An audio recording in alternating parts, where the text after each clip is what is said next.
कैसे हैं आप लोग। वेलकम है मेरे चैनल जायका ज़िंदगी पर।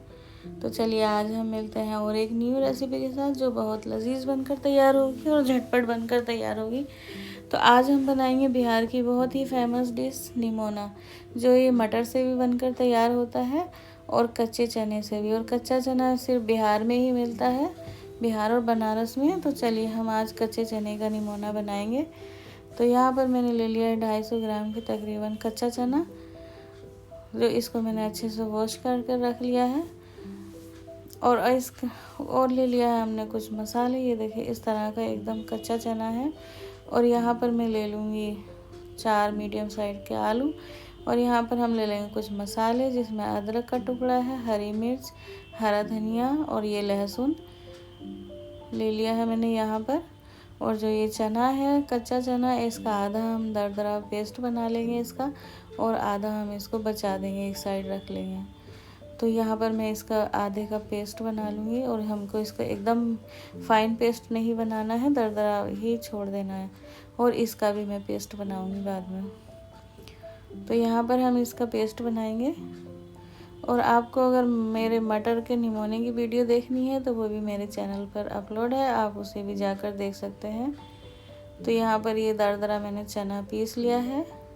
अब हम जो ये मसाले लिए थे, हम इसकी भी चटनी बना लेंगे।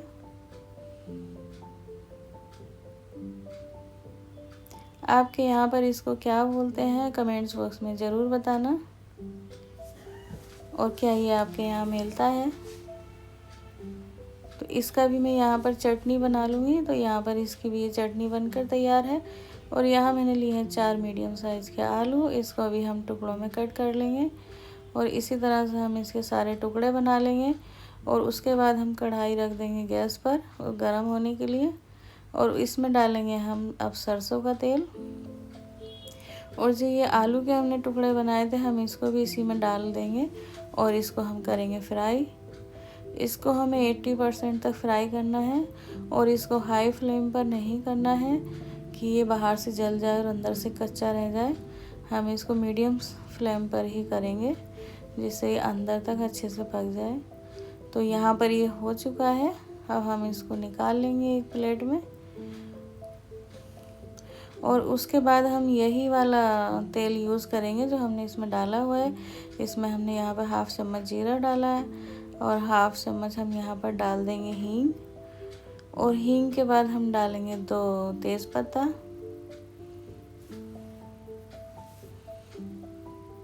और तेज़पत्ता डालने के बाद हमने जो दरदरा पेस्ट बनाया था, हम उसको डालकर इसमें भून लेंगे। और इसको हमें अच्छे से भून लेना है, जो इसका कच्चापन की स्मेल ना ही आए।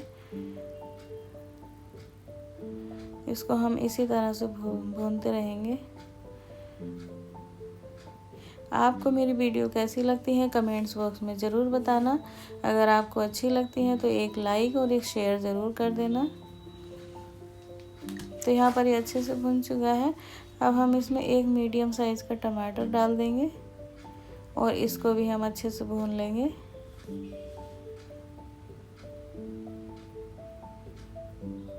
अभी ये कुछ भुन चुका है। अब इसके बाद हम जो चटनी बनाई थी, हम उस चटनी को भी इसी में डाल देंगे और इसको भी हम अच्छे से भून लेंगे। और अब हम डालेंगे इसमें कुछ मसाले। तो यहाँ पर मैंने आधा चम्मच के तकरीबन हल्दी डाल दी है और 1 चम्मच धनिया और कुछ लाल मिर्च डाल दी है। लाल मिर्च मैं कम ही डालूँगी क्योंकि मैंने हरी मिर्च भी इसमें डाल दी है। और हम यहाँ पर डालेंगे नमक टेस्ट के अकॉर्डिंग हमें डालना है। तो इसको हम अच्छे से मिला लेंगे और भून लेंगे। इसको भी हमें बहुत अच्छे से भून लेना है जब तक इस चटनी का कच्चापन ना ही निकल जाए।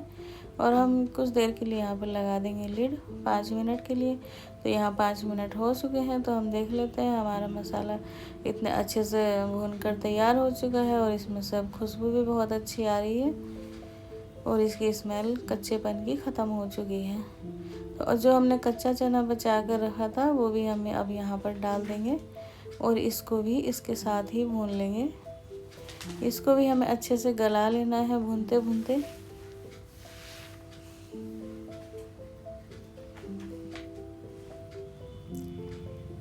यहाँ पर इसको हम अच्छे से भून लेंगे। अब यहाँ पर ये भी हमारा खूब अच्छे से भुन चुका है और जो हमने आलू फ्राई कर कर रखे थे वो भी हम इसी में अब डाल देंगे और इसको भी डालकर हम अच्छे से मिला लेंगे इसमें। और अभी ये भूनता रहेगा।